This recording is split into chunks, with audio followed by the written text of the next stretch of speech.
The year 2025 began with a geopolitical shock. The United States, under the renewed Trump administration, found itself embroiled in a trade conflict with Canada. This unexpected rift between the historically close allies sent shockwaves through global markets and raised concerns about the future of North American trade.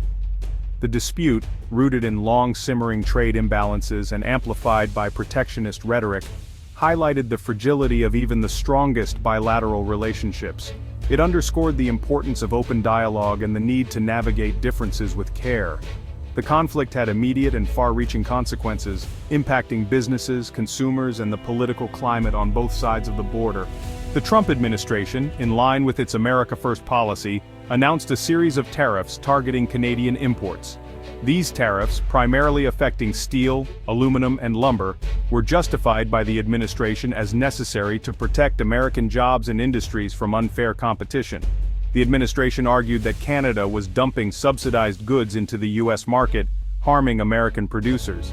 Additionally, there were concerns about national security related to steel and aluminum imports, echoing arguments made during the previous Trump administration. Canada, long considered a reliable trading partner and ally, was taken aback by the move, viewing it as an affront to the long-standing economic relationship between the two countries. Canada, refusing to be caught off guard, responded swiftly and decisively to the U.S. tariffs. Prime Minister Trudeau's government announced retaliatory tariffs on a range of American goods. These countermeasures targeted products strategically chosen to exert economic and political pressure on the U.S. Canadian tariffs focused on goods produced in states considered key to Trump's political base. This calculated response aimed to inflict economic pain on areas where it would resonate politically, increasing the pressure on the Trump administration to reconsider its actions. The Canadian government also launched a diplomatic offensive, engaging with U.S. lawmakers and business leaders to highlight the mutually beneficial nature of the U.S.-Canada trade relationship. The trade dispute immediately sent shockwaves through financial markets, introducing volatility and uncertainty. The imposition of tariffs on both sides of the border had a ripple effect across various sectors, disrupting supply chains and impacting businesses of all sizes. In the U.S., industries reliant on Canadian imports faced higher costs for raw materials and components, leading to increased production expenses and reduced competitiveness. This, in turn, translated to higher prices for consumers and a decline in consumer confidence. In Canada, businesses reliant on the U.S. market for exports faced decreased demand and lost revenue, leading to job losses and economic anxiety. As the economic fallout from the trade dispute became increasingly apparent, both the U.S. and Canada felt the pressure to find a resolution. The economic downturn was not just a series of numbers on a graph, it was affecting real businesses and livelihoods on both sides of the border. After weeks of escalating tensions, the two countries agreed to a 30-day delay in the implementation of the tariffs. This delay was seen as a crucial step to buy time for more comprehensive discussions and to avoid immediate economic repercussions. This temporary truce provided a window of opportunity for negotiations aimed at de-escalating the conflict. It was a fragile peace, but one that both nations hoped would lead to a more permanent solution. During this period of intense diplomatic engagement, Canada made certain commitments to address some of the U.S.'s concerns. These commitments were not just political gestures, but were seen as necessary steps to rebuild trust. These included increasing its defense spending to meet NATO targets, a move that was long overdue according to some analysts. This had been a long-standing point of contention with the Trump administration, which had repeatedly called for NATO allies to contribute more to their own defense.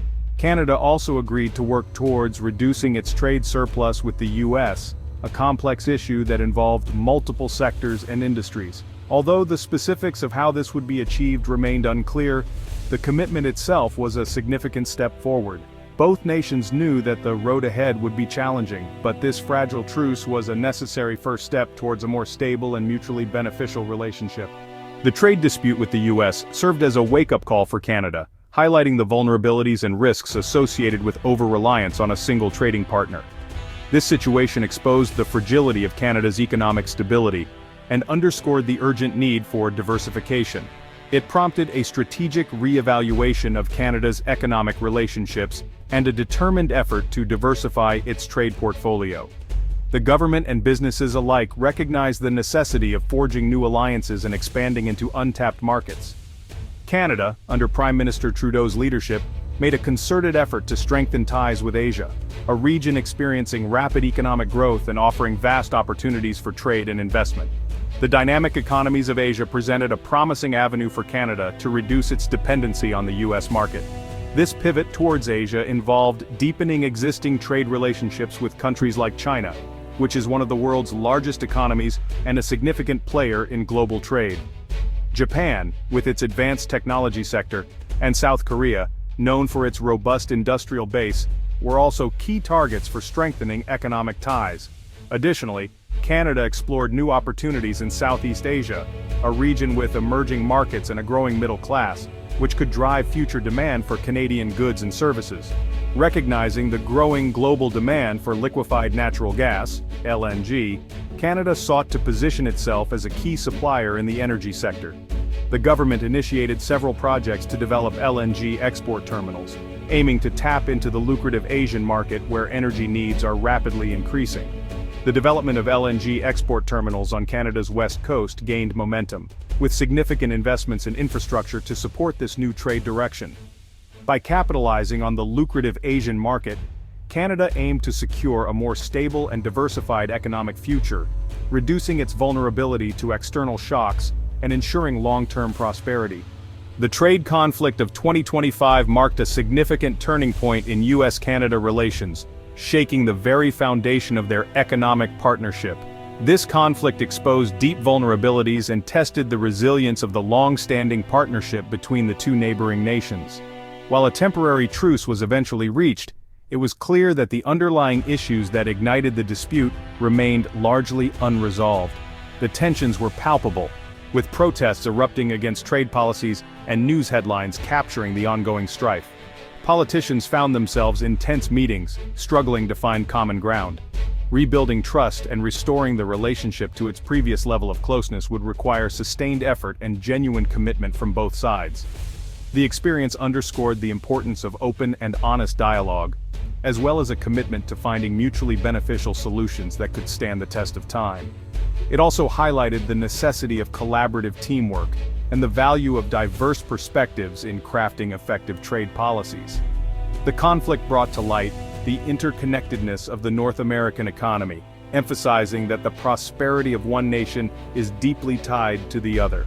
Cooperation between the U.S. and Canada is essential to ensure continued economic growth, security, and prosperity for both nations. Moving forward, the path to a stronger partnership would necessitate addressing trade imbalances and ensuring fair economic practices. Navigating differences in economic priorities would be crucial, requiring careful negotiation and strategic planning. Ultimately, reaffirming the shared values that underpin the U.S.-Canada relationship would be key to forging a resilient and enduring partnership for the future.